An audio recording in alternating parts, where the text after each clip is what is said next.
Hey, today is National Color Day. National Color Day.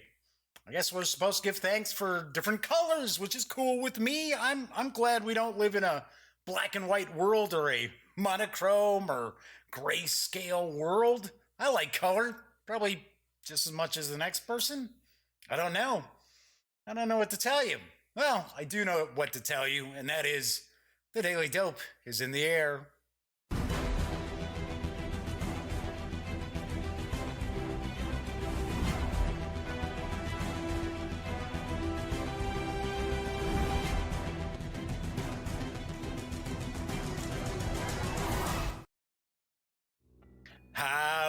Howdy, gang. Yes, I'm Jeff McAleer, back once again as your host here at the Daily Dope, presented by thegaminggang.com. Today is Monday, October 22nd. This is actually my birthday week. Woohoo! Wednesday is my birthday. I'm gonna be 51. I don't know. I don't feel 51. I don't know. I'm sure I look like 70. But anywho, hey, thanks for joining me. I had actually strained my back last week. And I don't know if you've ever had problems with your back, with your sciatic nerve. You know it is not pleasant. So I was in quite a bit of pain last week. So didn't have shows for Thursday and Friday. And thankfully, it wasn't as bad as the time that I really messed my back up in Indiana when I lived outside of South Bend just a few years ago, where I couldn't even straighten up. I couldn't straighten up for about a week, and I constantly had this pain shooting from my back down my leg, and awful. But still, last week wasn't all that fun. Anyway, let's get down to brass tacks, because if this is the first time you've joined me, this is a live stream, very casual. We're going to talk a little bit about gaming news. I'm going to show you how to play and review the Warhammer Age of Sigmar Champions trading card game, which is from Games Workshop and PlayFusion. So that's coming up in just a little bit. Do have some news that I want to get into beforehand as well. But because this is a live stream, keep in mind that chat is available on YouTube. It is not on screen, but I do follow the chat. So if you're watching live and you feel like saying hello or have a question or want me to discuss something in particular, maybe I gloss over with Age of Sigmar Champions, by all means, let me know. Do want to point out also, because some people complain that I do the news, if you are not interested in today's gaming news, just look at the show notes and it will tell you exactly when I move into my review of Warhammer Age of Sigmar Champions, which, well, that's a mouthful. All right, so let's get on to the news. Spiel is going on in Essen this week. Of course, I am not there, but there are quite a few companies that are releasing new games. Pegasus Spiele is one of them. They've got a lineup of 5 titles, which are making their debuts at Spiel this week. And I've got the dope on one of them that looks pretty interesting. And it's Adventure Island. Here's the dope. It could have been so great. A nice, comfortable journey on a luxurious ship. Unfortunately, your ship got hit by a storm on the way to India and sank. With your last bit of strength and a huge amount of luck, you made it to the banks of a desert island. Through a miracle, you are not hurt, but you are exhausted and disheartened. How will you escape from this unfamiliar desert island? Or maybe the island is not so deserted at all. As a group of shipwrecked passengers, you need to survive, explore the island, and find a way home. Adventure Island tells a continuous story in multiple parts. Players have to work together to survive. Their decisions influence the development of the story and add new elements to the game. Achievements reached throughout the game unlock permanent bonuses. With so much to explore and no destruction of components, Adventure Island can be played over and over again. Adventure Island is for 2 to 5 players, ages 10 and up, plays in 45 to 90 minutes, and it will carry an MSRP of $39.99. I am taking a wild stab in the dark that we might see this in North America before the end of the year. One thing about Adventure Island that kind of caught my eye is that it does have a legacy aspect to the game. I know the press release doesn't really get into a whole lot of detail about it, but I think it's pretty cool that although it has a legacy aspect, that you're not throwing things out, you're not tearing cards up, that you'll be able to replay the game again and again and again without necessarily changing the starting point of the game like it would be in like most legacy games. So this is one to keep an eye out on, and I'm hoping that we'll see this before the end of the year. If not, I'm sure we're probably looking at maybe January or February of next year. Moving right along, Northstar Games is releasing an English edition of a hit German game, which, well, the German name I have a near impossible time pronouncing. So here's the dope on the English edition, called The Quacks of Quedlinburg. In The Quacks of Quedlinburg, each of the player charlatans, or quacks, makes their own secret brew, drawing ingredients from the shared supply bag to do this. Take care of what you draw, though, for a pinch too many peas will spoil the whole mixture. If you stop in time to cook only the small portion you have, maybe you can then use the income you earn from selling this creation to buy more valuable ingredients in the future, making your next potion even better to bring in many points. It is the 9-day Quedlinburg Festival of Quack Doctors. Purchasing good ingredients for your brew can help you make the best healing ointments in the land, winning you fame and fortune. You can use that fortune to buy even more powerful ingredients to put into your pot. But be careful, as one ingredient too many, and your potion will explode. Yes, this is the winner of the 2018 Kinderspiel des Jahres.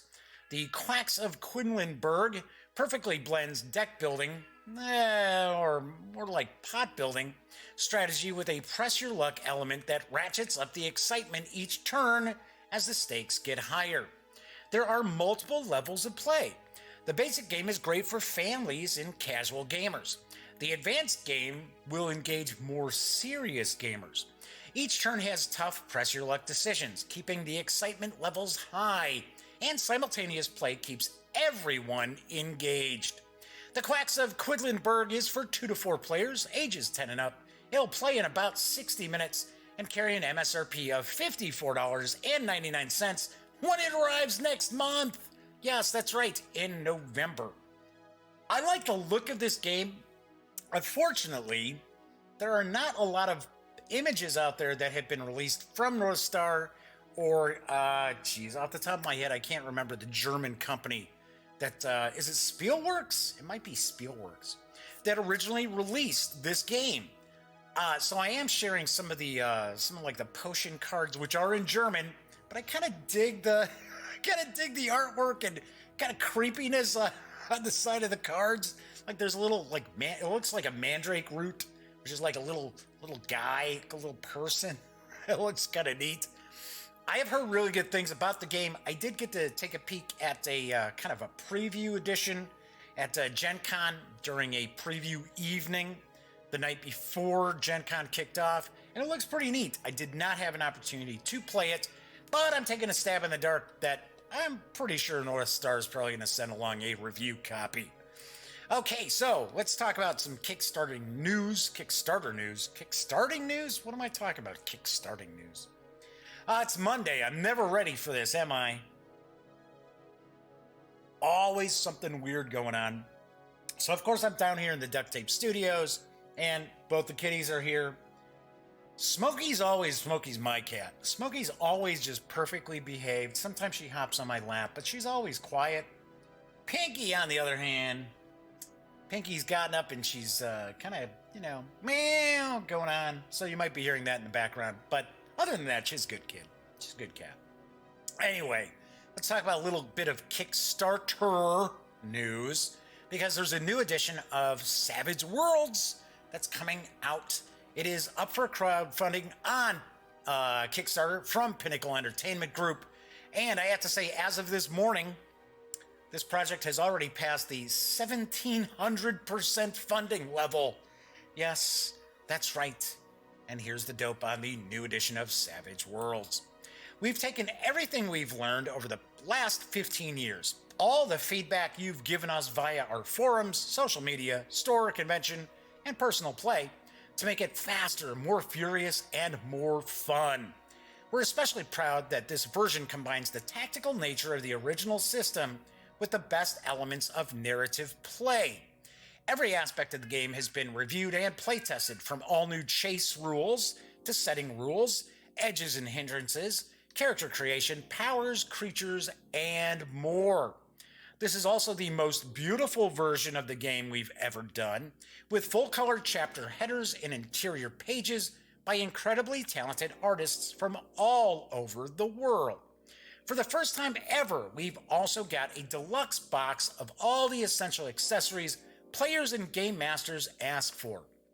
A brand new, oversized action deck, official Savage World bennies, dice, a GM screen, power and status cards, and more. From the high seas to the farthest reaches of space, from undead cowboys of the Weird West to the harried soldiers of Vietnam, from the forests of Weird Wars Rome to the post-apocalyptic wastelands of Deadlands Hell on Earth, Savage World handles pulp action, gritty noir, supers, hard sci-fi, space opera, horror, and anything you can imagine. Right now, you can reserve digital copies of the core book and physical books as well. I am going to talk about the pricing of that in just a moment, but Pinnacle did put together a real quick video. It's not even a minute long, kind of showing off a lot of the artwork that's going to be utilized in this new Adventures edition. So let's check that out.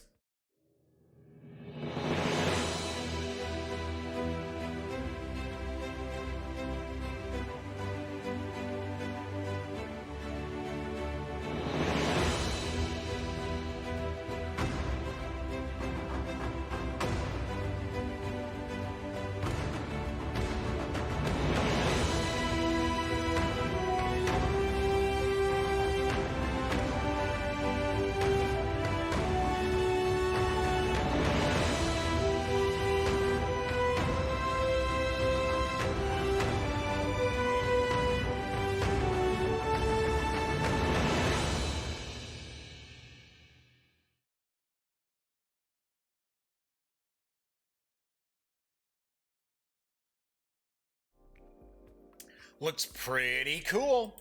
Anyway, as I was starting to say, you can reserve digital copies of the core book, the World Builder's Guide, which I think is like 36 pages, something like that, plus all unlocked stretch goals for a $25 pledge.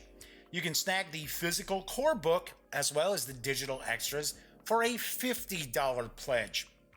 Do want to mention, if you only want the PDF of the new rulebook, then you'll want to wait until it hits DriveThruRPG.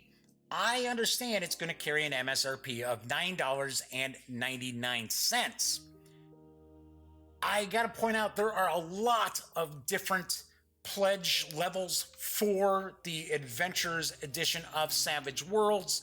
There is tons more information than what I've shared already. Definitely check this out. The project runs through November 14th. The expected delivery of the digital items is January of next year, and you'll see the print editions coming in June of 2019. So here are a few things about Pinnacle Entertainment Group, or I just like to say Pinnacle Entertainment, as far as our Kickstarters. From my past experience, when they put a Kickstarter out there, this is almost done. This is basically pretty much already finished. Probably looking at some artwork, because I have found from their when they did a Kickstarter for the Goon, Fear Agent, Flash Gordon. There might be a couple more that I've run across from Pinnacle and gotten some info from them about in the past. Once that Kickstarter's over, then you're looking at, it's usually maybe about a month or so, 2 months, and you get all the digital stuff. And I think that's really, really cool, because you know you're going to get this. I like Savage Worlds. I think Savage Worlds is pretty cool. It's not necessarily a system that I run. I have read a bunch of Savage Worlds stuff, especially like Deadlands Reloaded, things like that. Definitely think it's an excellent system. Little crunchier than I like to run with the gang now. I've talked about like Monster World and, Powered by the Apocalypse stuff a little bit recently. And, but still, Savage Worlds is excellent. So by all means, check out the new edition. Speaking of RPGs, early next year, Renegade Game Studios and Hunters Entertainment will release the first adventure supplement for the Kids on Bikes role-playing game, and I've got the dope on Strange Adventures Volume 1. Odd events are happening in small towns. There are shadows in Sharon Hollow. Strange things are afoot at the Circle Q. Not to mention, there's some double trouble at Skateland. Will a bunch of boxcar boys face a minor threat of ghosts and steel? Or will there be a culling in Cheyenne? Only you can find out. Strange Adventures Volume 1 is a non-core book of adventure hooks and story guidelines to help you find new adventures in the role-playing game Kids on Bikes, featuring 20 unique towns under the writing expertise of both new and seasoned story writers such as Ross Watson, Scott Woodard, Eliza Teague, Matt Colville, Sen Foong Lim, hopefully I got that right, and Amanda Harmon Coons. Find out more in this edition of Strange Adventures. The 80-page softcover book is scheduled for a February release. It's going to carry an MSRP of $20. And of course, when it hits in PDF afterwards, because I have noticed Kids on Bikes is on DriveThruRPG, which I'm going to talk about in just a moment. It should be about $9.99, somewhere in that vicinity. What I am kind of curious about, though, is in the deluxe edition, which I reviewed, which I really like. I really think that Renegade Game Studios and Hunters Entertainment did a really, really nice job with Kids on Bikes. Oh, Pinky, enough. Jeez. You think she was being tortured or something here? Anyway, really, really liked it, really dug it. But in the deluxe edition, there are like all these different like adventure hooks, right? And they're a couple of pages each. Some of them are 3 pages. And it sounds like a few of these in this adventure book are the same, like the culling in Cheyenne. That's now, I'm not saying that maybe they're just revised, maybe they're different, or maybe they kind of build on some of the stuff from the deluxe edition. I don't know. But I would be interested in checking this out because, like I said, really think Kids on Bikes is really, really nicely done. And it does stand out from the other, like, 80s nostalgia. You're playing pre-teens, early teens, because it's very sandbox-ish, which I really dug. Anyway, speaking of Kids on Bikes, it's that time of year again over at DriveThruRPG, and they're having their annual Halloween sale. And not only can you save some serious bucks on, I think it's over 10,000 items right now. It might be more than that. I forgot to look, but their sales are usually about 10,000 items. But you can also score some really cool freebies at the same time by searching for jack-o'-lanterns, witches' hats, bats, ghosts, and candies. Now, you can get these goodies, these freebies, not only at DriveThruRPG, but at DriveThruCards, DriveThruComics, DriveThruFiction, RPG Now, DM's Guild, and Storytellers Guild. Now, the only site in the kind of drive-thru lineup that doesn't have any freebies for Halloween is Wargame Vault, which they didn't do that last year either. In fact, I think it might have been a couple of years since there were some giveaways on Wargame Vault. I do want to point out, this year, there's some seriously cool items, including the core book of Kids on Bikes. Not the quick start, the full book. Now, it's not the deluxe edition. It is the standard edition, but still, I think it's about 90 pages. It's the game. There's also Sin of the Father, or I should say Sins of the Father, which is an Emmy Award-nominated horror role-playing game from Eloy Lasanta and Third Eye Games, which I haven't talked to Eloy in a while. Should reach out to him, see how he's doing. Well, I used to interview him like all the time at Gen Con, but it's been a few years. There's also the Holiday Mini Dungeon Bundle for 5th edition Dungeons and Dragons, and that's from Adventure Week. I'm only pointing out just a few of these standouts, and every one of these PDFs normally sells for like $10 or more. So I'm going to give you kind of a rundown of what you're going to find at DriveThruRPG. Now, later on today, I will actually post on thegaminggang.com an article that's going to tell you exactly what's on every single site, and I'm even going to link to each page on that site how you can get it. So I'm also sharing a couple of shots. Well, actually, I should say there's one shot that I'm sharing of, it's actually my DriveThruRPG account, to give you an idea of where you're going to look for these little icons, the little ghosts and candies and things like, there's bats. So there, for an example, you're probably seeing my account right there. It's showing the bats. So you're going to find that these little icons are usually going to be either towards the top of the page, toward the bottom of the page, or a few of them are actually off to the left side of the page.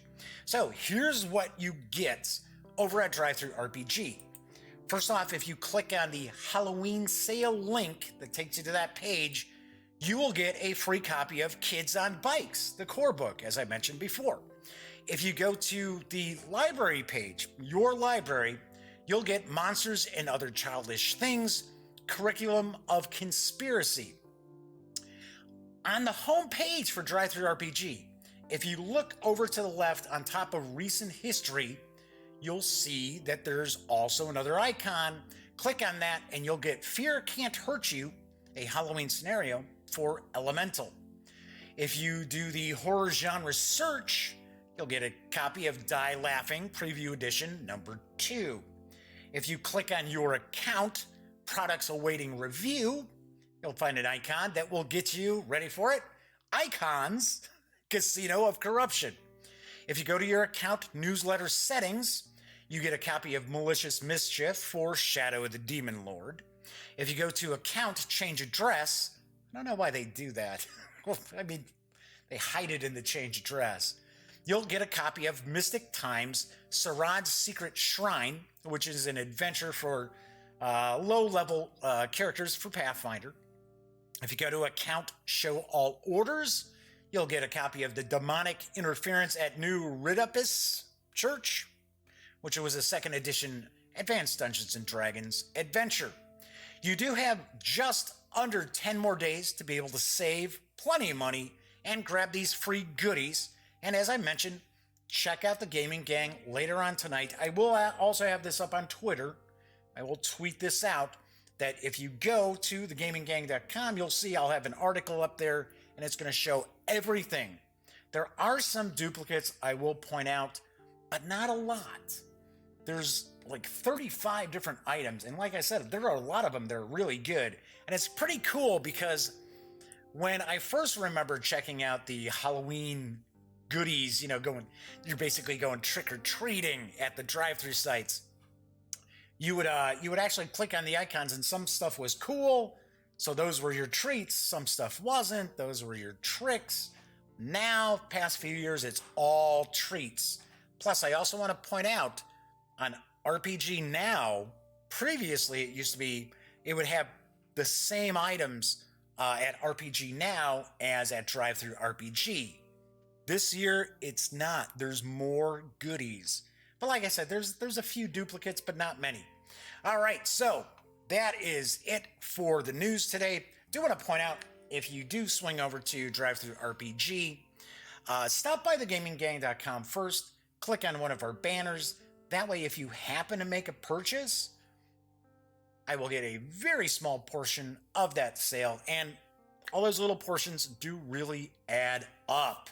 So it really helps keep the Gaming Gang around, and thus, of course, the Daily Dough. All right, so just a couple of things before I jump into my how to play and review for Warhammer Age of Sigmar Champions.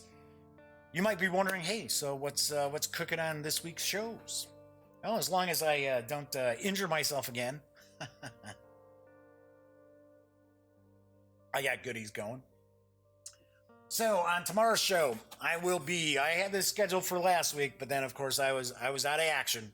I'm going to review Noria from Stronghold Games. Very, very interesting wheel building game. Very unique. So I'm going to be reviewing that on Tuesday. On Wednesday, it's Wargame Wednesday. So I'm going to review Burning Lands. This is the expansion for Armageddon War, which I just reviewed last Wednesday from Flying Pig Games. I might actually also show off some of the extras, some of the like the solitaire supplement, as well as the campaign supplement that have been released for Armageddon War. So that's on Wednesday. Thursday, I don't think I'm going to finish reading Vampire the Masquerade 5th edition in time to do a review. So what I might do is I might actually kind of talk about 5, because Thursdays is usually role-playing games. I'm going to talk about 5 kind of standalone, one-shot adventures that are perfect for Halloween. So figure, okay, because it'll be less than a week away before Halloween, and it's kind of fun to kind of role play little, run little kind of holiday themed adventures. Of course, if you go to DriveThruRPG and the other drive-thru sites, there are quite a lot of holiday inspired things, like the mini bundle from Adventure Week Games does have a Halloween adventure for D&D. So just wanted to point that out. Then on Friday, if I have not received my review copy of Axis and Allies and Zombies, I will be reviewing Shifting Realms, which is from Soaring Rhino Games. I've had a really hard time getting this to the table to play it 3 times so I can do a review, but thankfully over the weekend I did get my 3rd play in. All right, so that's what's cooking. That's what's on the show this week on future episodes. Do want to also mention that November I might be moving the show 2 evenings. Because I got a bunch of different stuff going on. I have to go do my cardiac rehab, which I'm not necessarily really looking forward to.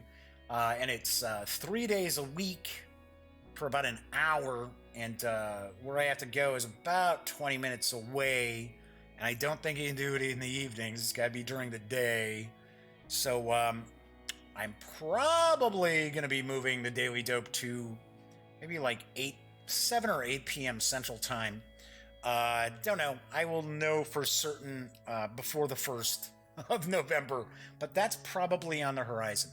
All right, so I know people are tuning in because they want to check out Warhammer Age of Sigmar Champions from Games Workshop and PlayFusion. It is a trading card game. Yes, they can't say it's a collectible card game. I can say it's a collectible card game. But yes, because Wizards of the Coast actually owns the copyright to that phrase. Anyway, this trading card game is for 2 players. It's for ages 13 and up. Plays around 15 to 30 minutes. There are 4 starter decks that I'm aware of. Now, there's a second wave that's just hitting, so there may be new decks. But as far as I know, there are 4 starter decks: Order, Chaos, Death, as well as Destruction, which each include a 38-card campaign deck and a 13-card booster.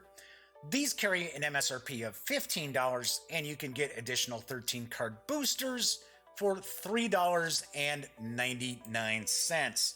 So I'm going to move on over to the other camera. I've got this kind of set up, and I will provide kind of a how to play. We're going to take a look at these cards. And I'm actually going to open up the Chaos deck. As you can see, this is still sealed. We're going to take a look at what you get in one of the $15 starter decks. And there's a booster in here too, so you'll get to see what you find in one of the $3.99 boosters. So I'm going to put that right there here. I had to pop on my reading specs. So Warhammer Age of Sigmar Champions, which I guess we could call WASI. I don't know, because it's Warhammer Age of Sigmar Champions is a little much to roll off the tongue, right? But it is, as I mentioned, it's a trading card game.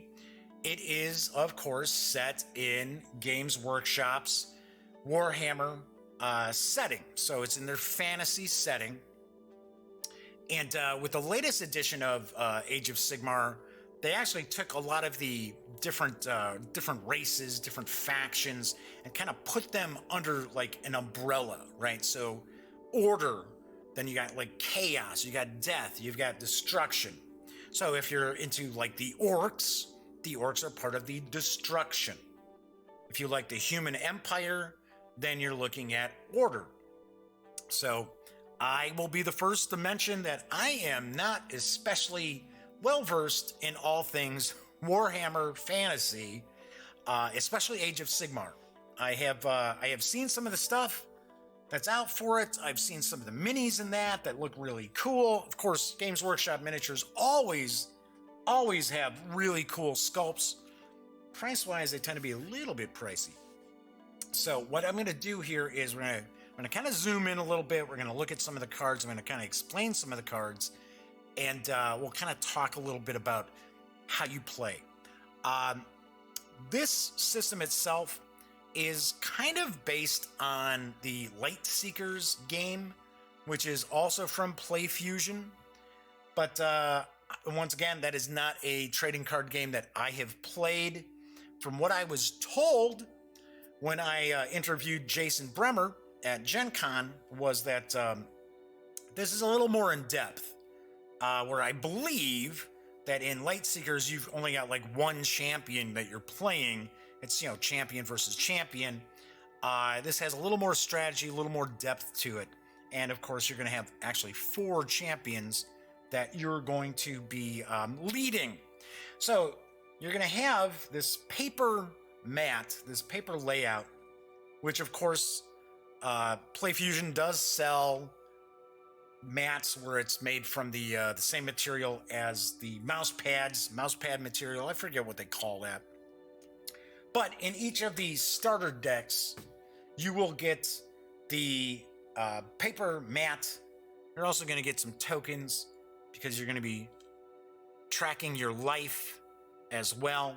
And you also get the rule book, or I shouldn't say rule book, rule sheet, which I am never a big fan of having to fold out rules in that. For some strange reason, it's probably just me.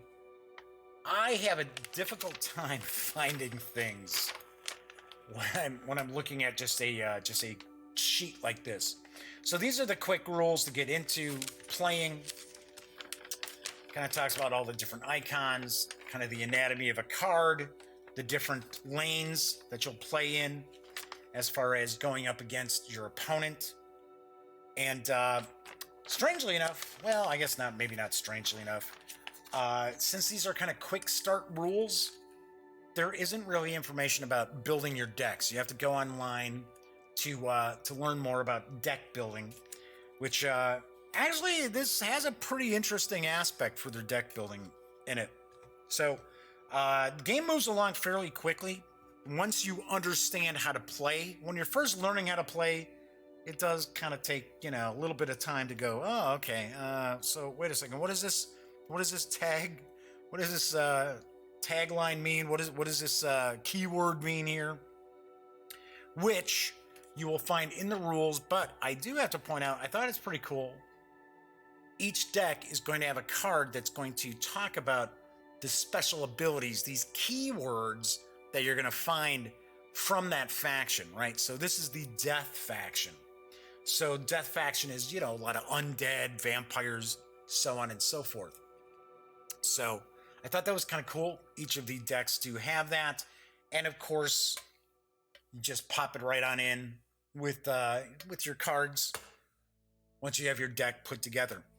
So, you know what? Let's zoom in. Let's try to zoom in a little bit, and we will... Whoops, I zoomed out. That's brilliant. Okay. So what I'm going to do here is I'm going to kind of show off the anatomy of each of these cards. So, right here, I've got the deck of non-champion cards and non-blessing cards.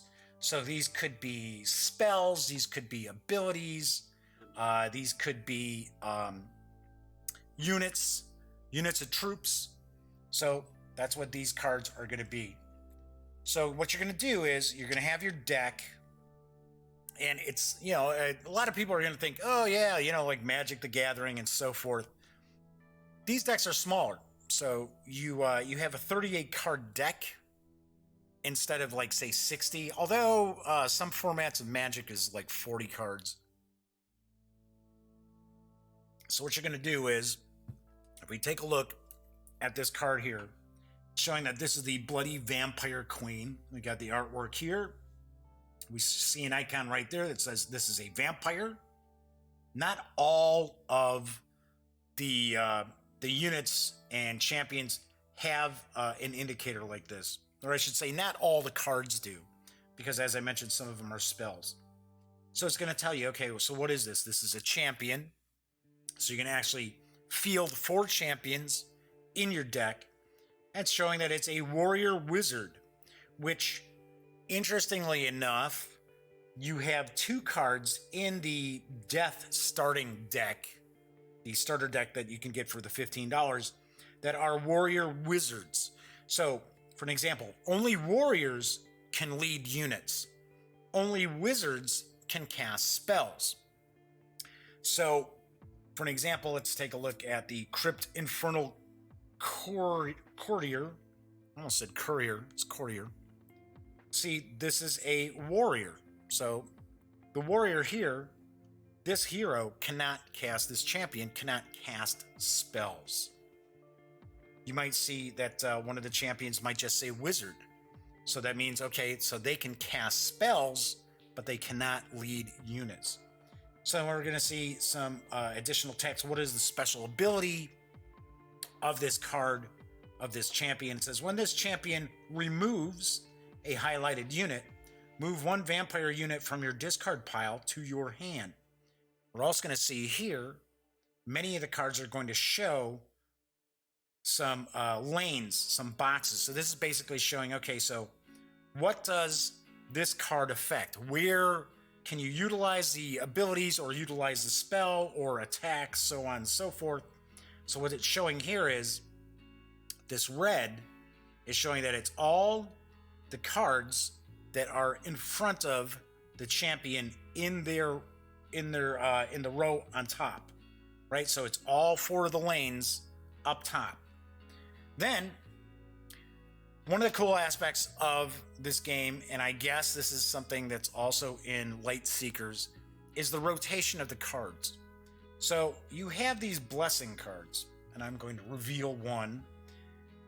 And these blessing cards are kind of like special like quests. You're completing a quest. So this is the reward for your quest. Some of these can be really powerful. Some of these are just like a one-shot. Some of these stay in play. Some may have a limited time that they're in play. So it's kind of cool, because what you need to do is to reveal your blessings. You need to be able to rotate your champion that is above. So in the lane, it's basically you got the champion, and then you're going to have the blessing underneath it. But the thing is, you know how your champions are laid out. You do not know what the blessings are. Now, you'll know the 4 blessings you have in your deck, but you're not going to know exactly where they're located under each of the champions. So, for an example here, we see with the Bloody Vampire Queen, if you were to play a unit above them in their lane, you're going to be able to rotate this card like so. So you get to rotate it. So now you're 25% of the way to completing your quest for your blessing. Next, it's if you play an ability card above the Bloody Vampire Queen, you're going to get to rotate this once again. So now you're halfway to achieving that quest, getting that blessing. Then you would have to play a vampire unit card above the Bloody Vampire Queen. That would get you to rotate it one more time. And if you cast a spell, that would rotate it all the way around, thus revealing whatever your blessing may be. So for an example, Supernatural Horror is a blessing. It's passive. Highlighted units are dormant. And then you're like, okay, so what does dormant mean? And they'll show affected cards do not apply their effects and cannot rotate or restart. Dun dun dun. So here we see like discard, heroic act, remove, rend, rotate. So that is kind of the aspect of the champions as well as the blessings. For example, we got another blessing here that I showed off before. It's Orb of Immortality. It's a blessing passive. Ignore any damage from a highlighted enemy or ally that would defeat you. Instead, gain 4 health and expire this blessing. So basically what you would do is if you're able to gain the health and ignore the damage, you would basically discard this blessing into your discard pile. So we've got those. Now let's take a look at some of these other cards here. So we've got a spell, we've got a unit, we've got an ability. Let's see if we got something else we might want to pop out here that looks kind of interesting. Yeah, it's cool. Okay, so first off, now when you're actually playing these cards, you'll see, okay, so when I play, let's say I play this ability. Now, you can play abilities and things like, you can play cards that aren't going to match this symbol here on top of a champion, above a champion. It's okay, you can do that. The only thing is, you are not going to be able to rotate the card. So what you're looking to do is when you have your hand of cards, you're looking at trying to line stuff up with the different champions so you can rotate these champions so you're able to unlock these rewards, these blessings. Okay, so for an example, this is an ability, it says Devour, and it says remove a highlighted spell or unit, shuffle 1 unit from your discard pile into your deck. Now, if you take a look here, see we're going to see like the little white box with the asterisk and then the red. So because this gets played above the champion, because there's 3 rows, you're going to have 3 rows, and when I zoom back out, you'll see what I'm talking about. You'll have the three rows that have 4 lanes in them.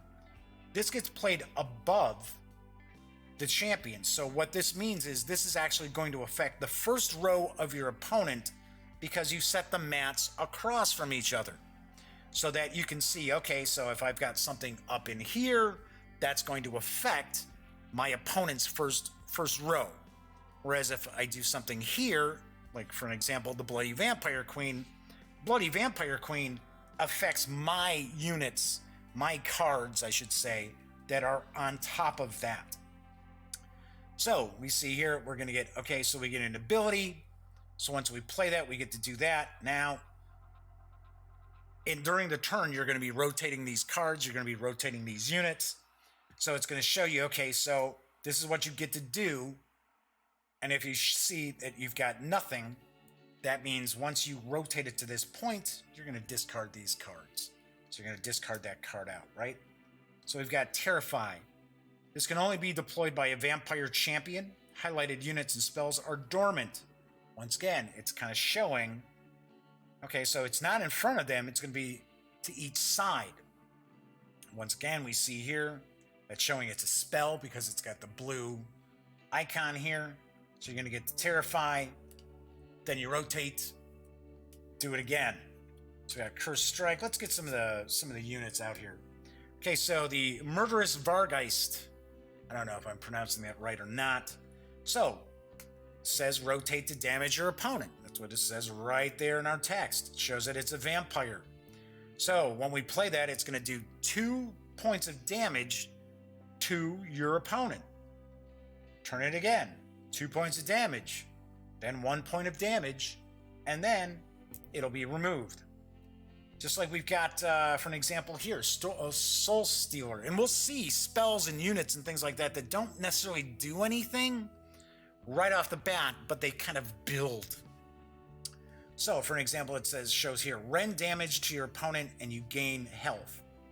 So, right there, it's got an X. That means, okay, nothing's going to happen. You can rotate it again, nothing happens. Rotate it again, nothing happens. Boom. You're going to do 4 rend damage and you're going to gain 4 health. So that is kind of how these different cards will work. Let me put these back together here. And I'm going to zoom back out to kind of give you an idea how these cards lay out. So what you're going to do is you're going to start off and you're going to have your blessings. You're going to have all your units and spells and abilities all in here. You're going to shuffle these up. Now you can lay out your champions in whatever order you want. So you can set these up, and each player is going to take turns laying out their champions. So you can kind of try to strategically place your champions, seeing that okay, well, I know I've got these abilities that only, like for an example, I showed you that spell that wouldn't affect right in front. It affects off to the side. You might be like, well, I want to make sure that my champion that can actually cast that spell is in a spot where I could do that, right? So I could do that here. Now, you wouldn't want to do it like that, put it on the end here, because you're only going to get this one spot that spell is going to affect. So knowing what's in your deck is pretty important to how you're going to arrange your champions on your mat. Then you're going to have your blessings here.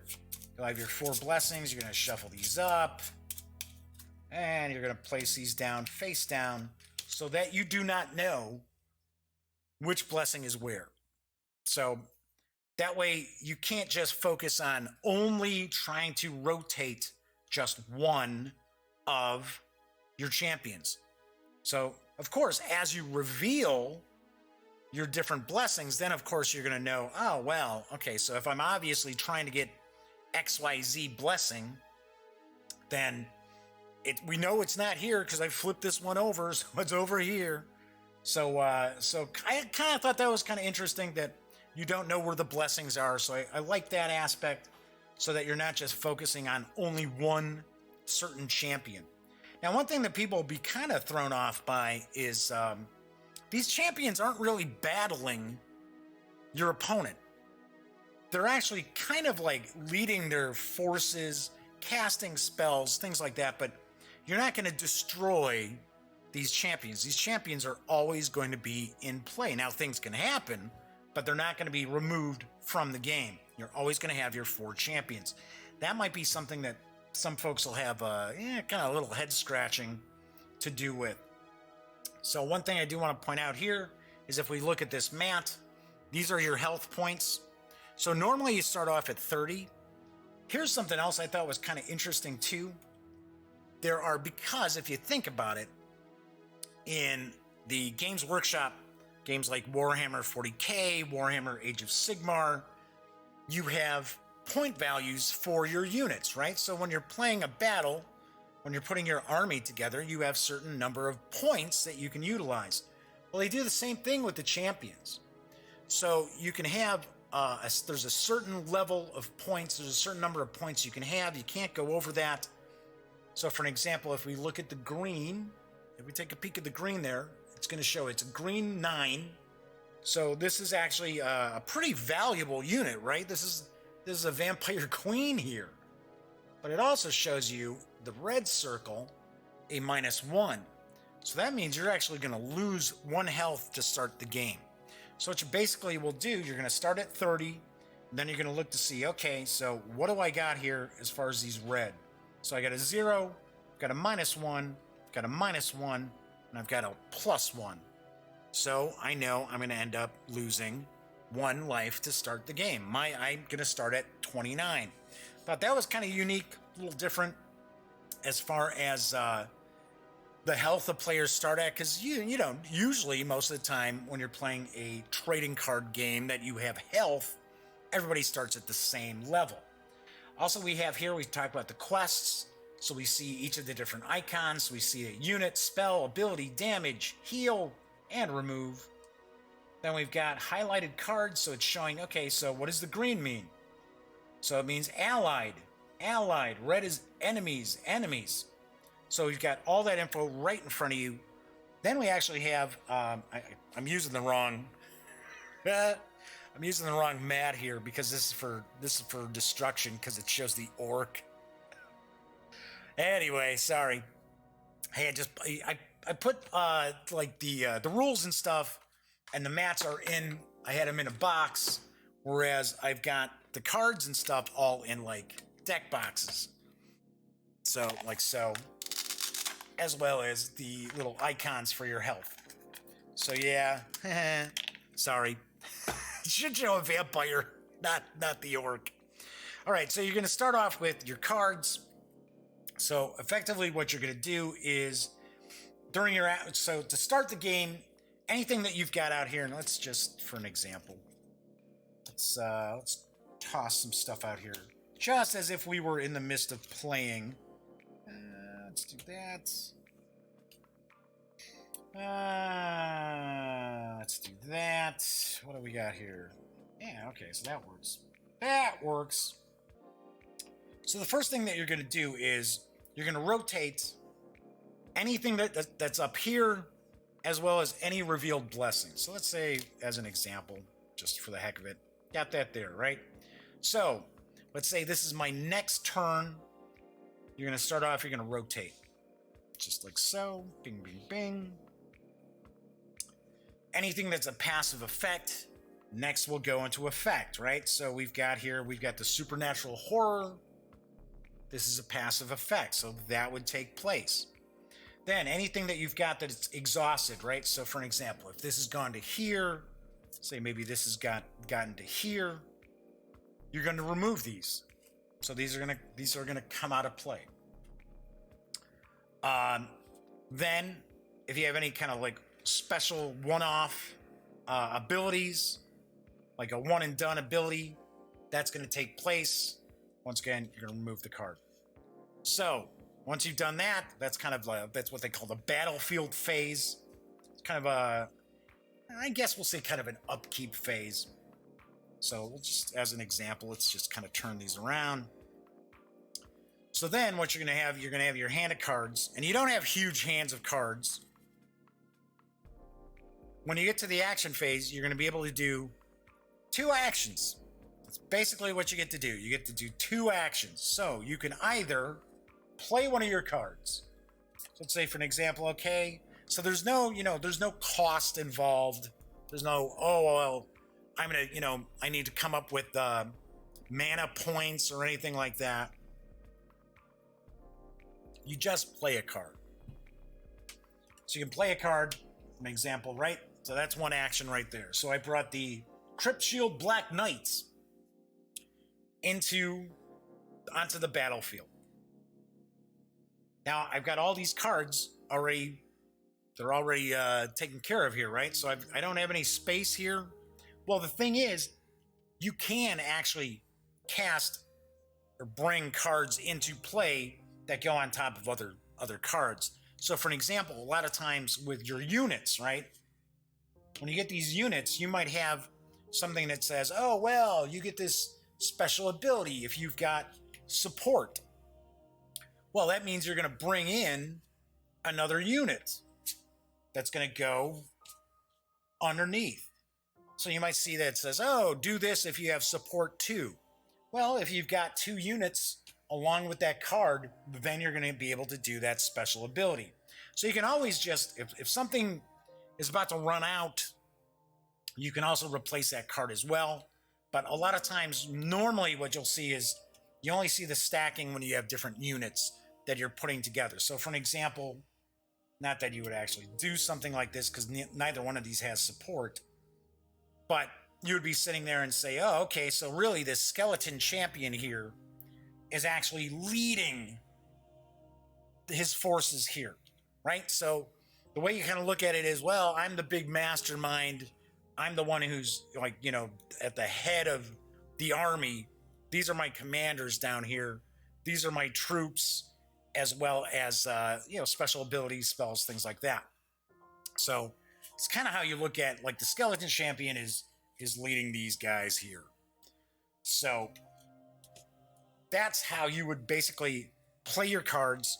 Then you can, if you have a card that's got a heroic act, you can actually use that heroic act. right? So this courtier has a heroic act where if I take advantage of that heroic act, then I get to damage my opponent for 1 point. So what we were doing too is, if we were using a heroic act, we were just marking it with a token so that we knew, okay, well, they took their heroic act, or we take a penny and mark it like that as well. So play a card, perform a heroic act, draw a card. That's it. That's the 3 things you get to do. So in your action phase, you're either going to play a card or you're going to perform a heroic act. Once you finish doing that, then you go to your draw phase and you get to draw a card for every action you did not take. So if you had 2 actions, of course, everybody gets 2 actions, and you didn't do anything, you would be able to draw 2 cards. So you, like I said, you normally don't have a ton of cards in your hand at one time. And yes, there is a card limit to how many you can have in your hand as well. That is basically how you're going to play the game. You're going to continue playing different spells, different units, and all the while you're going to be pinging away at your opponent, dropping their health. Now, sometimes you play cards that are actually going to raise your health, so that happens as well. But you're looking to bring your opponent down to 0 health. Once you've done that, you have won the game. Games play, like I said, once you learn how to play, games only take maybe about 20 minutes or so. One thing I will point out, the game does not ramp up really fast, which is fine. I mean, there's a strategic element to this. But I know a lot of times with trading card games, a lot of people, right away they just think of like Magic the Gathering, right? So Magic the Gathering, you build your deck, and depending on, what colors you're focused on in your deck, sometimes it's just like, you're building an engine. It's just boom, boom, boom, boom, boom, boom, boom, right? Dropping mana, getting creatures out or spells, dropping more mana, getting more spells, just building upon that. This does not work that way. Warhammer Age of Sigmar Champions has kind of a bit of like a slower, I don't want to say methodical, maybe more thoughtful approach as far as when you're playing the game. You're not going to sit there and 2 rounds in, drop your opponent down to 0 life. It's just not going to happen. Where, in reality, playing Magic the Gathering, that can happen. All right, so anyway, so that is pretty much how to play the game. Now what I'm going to do here is I am going to move this stuff out of the way, and I'm going to open up the Chaos deck and show you what you get for your $15. So we got the Chaos deck here. Let's zoom in a little bit. Okay, that should be good. So we're going to open this up. Like I said, there's a second wave that it's either already come out or it's on the near horizon. Off the top of my head, I am not sure. In the core game that came out, you're looking at a grand total of, I should open it from the bottom, dummy. No, I can get it out from here. There were like a little more than 300 cards, I want to say. So it came out with quite a few cards. So I'm not sure what the second wave, how many cards are in it. So you're going to have a pre-built campaign deck, and you're also going to get one of the Age of Sigmar Champions booster packs. So let's crack this up open. All right, come on, where are you at? Yeah, this is why I always... Oh, there it is. I got it. I think I got it. Weird. See? I'm actually getting that. An example like I sometimes talk about, sometimes it's got that little strip to pull that opens up the deck of cards. Doesn't necessarily always work. Sometimes you can't find it. Okay, so you're going to have your campaign deck. So this is 38 cards. You're going to have 4 champions. You're going to have 4 blessings. These are your tokens here. So this is chaos. So we've got the champions right here. So we've got, let's zoom in a little more. Come take a peek here. So we've got Chaos Champion, Aspiring Deathbringer, Iridescent Horror, Bloodthirster of Unfettered Fury. Okay, so he looks like he's like a demon. Oh yeah, right there it says demon. Another demon. Artwork's pretty cool. I like the artwork on the cards.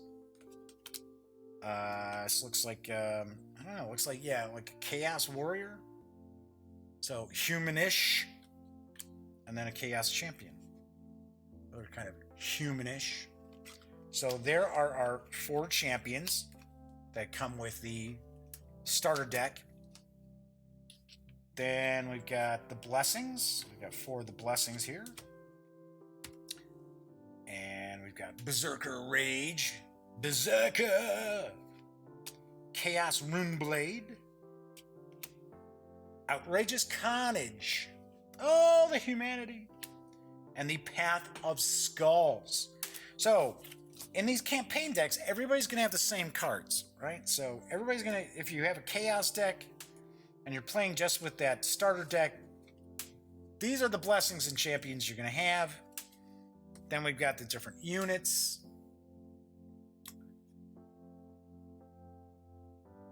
Goreslick Skull Reaper. That just rolls off the tongue. Fanatical Skull Fiend. Pack of Bloodletters. Reckless Juggernauts. Scorn of Sorcery. So you can see some of these are like the Twisting Screamer is a much more common card than, say, Fearless Korgorats. So then we start getting into abilities. Then we got spells. More abilities. Now you'll see, for an example, so Chaos has, the border here has a red tint to it. That's the indication of what faction this is. That indicates that is the Chaos faction. So for an example, if we take a look at here at Death has kind of a grayish border here. Now, you will find that there are some cards that are just available pretty much towards anybody. They aren't specific, right? So they're generalized cards. So for an example, Opportunity Strike, Tactical Formation. These can be utilized by any of the factions. It's the cards that are effectively, see, there's our Chaos deck reference. So if it's something that only Chaos, for an example, can use, it's going to be this color border on the card. So you also notice here we've got these little tick marks along the edges of the card too, and I'll explain what that is in just a couple moments. So there's your deck. You got all these. So right out of the box, you can play your game with these cards. And as I mentioned before, remember, warriors can lead units, wizards can cast spells. We got a warrior, we got a warrior, we got a wizard, and we've got a warrior. So what that's telling us is that Chaos tends to use more physical attacks than using magic. But of course you can change that up because you've got the boosters. There are more champions that you can get, more spells, things like that. But you can play Warhammer Age of Sigmar Champions right out of the campaign box. And that's basically what we were doing. Plus, we also had the booster. So let's open up the booster. So if I remember correctly, the booster is supposed to include either a champion or blessing. There's possibly both. All right, let's open this up.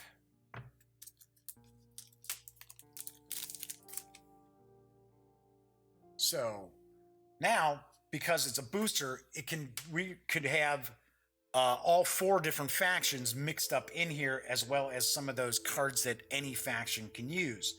So we've got here we've got vampire. So we can see right there, those are from the death. Here we've got righteousness, jaws of death. These are from order. There you go, brute smashes, ravenous crypt ghoul. So, well, we know this is from destruction.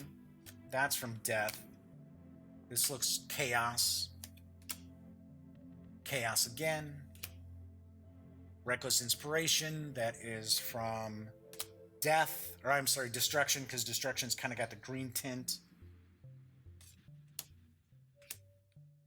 Okay, so there we've got the Barrow's White King, who is from death. And then you'll get a foil. Get a foil card in every booster, and this is Searing Firestorm spell. So right there. So of course, with your boosters, if you've got, let's say you've got 3 friends and you're all playing Warhammer Age of Sigmar, then of course you can all kind of kick in for the boosters because each of the players are going to get some cards for them to utilize. Now, one of the aspects of the game that the cards, especially the layout of the cards, that I didn't much care for is, from what I can tell, now remember, if you don't have much experience in the Warhammer fantasy realm, be it Age of Sigmar or anything else in Warhammer Fantasy, you're not going to necessarily immediately know, oh, okay, well, that should be part of this faction. Now, you've got the different colors as far as the borders, but some are very similar. So, for an example, you've got order and destruction are kind of similar. So I wish it would have been much more obvious. I mean, granted, you've got like a little tiny icon down at the bottom, but I gotta be honest, I can barely even make out what that is. I see there's a number showing the number, what card out of the 278. That's how many cards were, 278. But I can't tell you if that little icon is right there is telling you what faction the card comes from. I honestly don't. And I'm wearing reading specs. So it's really difficult to kind of make that out. I wish they had done something where they had put an icon or something on the card itself that's going to indicate, oh, okay, so that's for order. Oh, okay, that's for chaos. Now, a lot of times you'll see stuff where, like, for an example here, there's a stacking. That's what I was talking about when we're talking about support. But here it shows a Auric. Okay, well, obviously, looking at the artwork, it's an Auric. But you would know right there with the Auric, okay, so that's the Aurics, because it also shows the little symbol for the Aurics. It's like, let's see, did we have another one in here? Oh, maybe not. Oh, okay, yeah, there we go. Risen, right? So there's a champion for the Risen. Okay, so, well, all right. I know that's the death. But for some of the cards, you're kind of like, so is that an order card? Is that an orc card, or like a destruction card? Is that a card that anybody can use? Sometimes it was like, hey, I got to go stop and take a look at cards from another deck to see what was going on. That, for the most part, is pretty much my only ding on how these cards are laid out. Well, it seems like a lot of empty space on some of these cards too, though. But no big deal. I've seen that on a lot of trading card games. So, other thing I want to point out is, because you'll see that each of these cards have the little notches out of them. That's so you can scan these cards, because there is an online element. You can play Warhammer Age of Sigmar Champions online. Here's one thing that I thought is pretty cool, is that you just scan the card and it goes into your collection online. So if you wanted to, if you have other friends who are playing, you can actually use their cards, scan their cards to put them into your digital collection. I thought that was kind of cool. So I also like the fact that with the digital aspect of this, that, if you own the card, the physical card in real life, you also have the card digitally. which, of course, if you're familiar with playing Magic the Gathering online, that is not the case. You can physically have a card, but you have to continually try to track that same card if you're trying to duplicate your deck in Magic.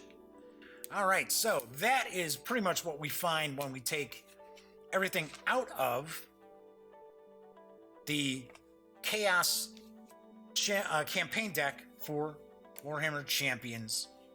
So I should say Warhammer Age of Sigmar Champions. Make sure I get the whole thing out. All right, so what do I think of the game? I like it. I got to admit that I said before, I don't really have a lot of experience as far as Warhammer Fantasy outside of like the role-playing game. And there's a lot of stuff about Warhammer that over the years, I don't know. I mean, it's been a long time since I actually followed it. Like I said, I have peeked at Age of Sigmar a little bit, and I always see the minis. The minis always look great. But the actual backstory and so forth, I'm fairly unfamiliar with it. Especially even compared to Warhammer 40K. I'm pretty clueless as far as Age of Sigmar. But I still enjoyed playing the game. Like I said, it takes a little bit of time to kind of ramp up because you're playing the different cards, and then of course you're rotating the cards during each kind of like upkeep phase to start off your turn. But once you start getting stuff coming out, I kind of like that aspect of, you know, kind of timing things, especially things that don't activate like right away when you cast a spell. Maybe you have to rotate it a few times before it kicks in. Kind of dug that. I thought that was pretty cool. I like the fact that you have to kind of plan for where your cards that are coming out in the first rank are going to come out as far as the champion that they're going to kind of maybe activate to rotate as well. So I like the aspect where you're trying to rotate the champions around so you can unlock that quest, so you can get that bonus. Some of the bonuses are pretty cool. They can kind of end the game for you. Others are sort of like, oh, okay, well, I guess that's all right. But I do like it. I think it's a pretty cool game. Like I said, I've never played Light Seekers, so I can't really compare the two. From my understanding, Warhammer Age of Sigmar Champions is just, it's a bit more meaty. It's got a bit more meat on the bones. So I have to point out, if you really have no interest in Warhammer Age of Sigmar, is this a game that's going to be up your alley? I don't know. I got to be honest. I have no idea. It's fun. It's interesting. I don't necessarily get tons of flavor from it. Like, it's like, oh, wow, yeah, I can tell you all about Age of Sigmar now because I'm playing the collectible card game. Honestly, I don't know. I don't think it'll have much appeal. But that said, that doesn't mean that this isn't a good game and it's not enjoyable to play, right? Plus, I gotta point out that digital aspect of the game. Now, I have not played it digitally, so I can't tell you if it's buggy or anything like that or how smooth it plays.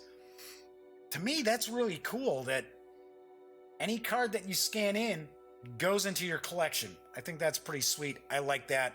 At least Games Workshop and PlayFusion are double dipping you on the digital aspect of the game. So pretty cool. So as a game itself, just rating it as a game, I give Warhammer Age of Sigmar Champions a 7.8 out of 10. It's good. I like it. I like some of the wrinkles to it. I like that it's got some strategy to it. If you are a big fan of Warhammer and Age of Sigmar, then by all means, I would give this easily another point. I'm just kind of giving it a 7.8 based on, you know, the average gamer or somebody who doesn't necessarily have a lot of experience in the Warhammer universe. All right, so that is it for today's show. As I mentioned, tomorrow I will be reviewing Noria from Stronghold Games. And I always like to say, when you're not watching the Daily Dope, not watching videos on the Gaming Gang channel, be sure to visit thegaminggang.com for all the latest in gaming news, reviews, comics, movies, TV. You know the drill. Get your geek on at thegaminggang.com. If you like the video, be sure to give it a thumbs up. If you like the Daily Dope, please subscribe and do me a big favor. Share it with your friends. If you have friends that you game with, they're not aware of the Gaming Gang or the Gaming Gang's channel on YouTube, let them know. Help share some love. All right, once again, I'm Jeff McAleer. I will be back tomorrow. Until then, enjoy the rest of your Monday. And as always, thank you very much for watching.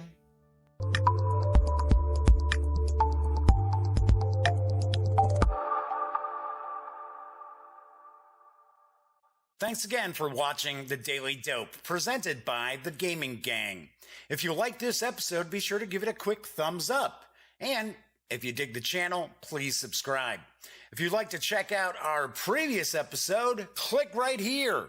And if you want to check out a somewhat randomly selected episode, give a click right down here. It'll be like opening a box of Cracker Jacks. You just don't know what you'll get. Once again, thanks for watching, and I'm Jeff McAleer.